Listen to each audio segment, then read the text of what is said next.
For 19 years, these bad guys have terrified and entertained us as they've set out to destroy the Power Rangers.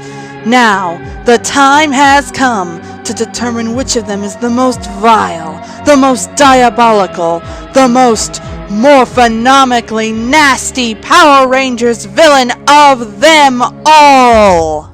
I must confess that I feel like a monster.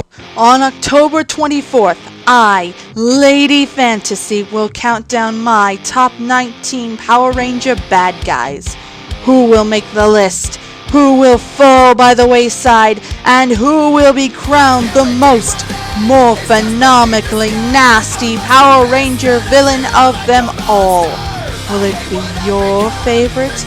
Tune in Monday, October 24th, 2012 to my YouTube channel or my Blip TV channel to find out.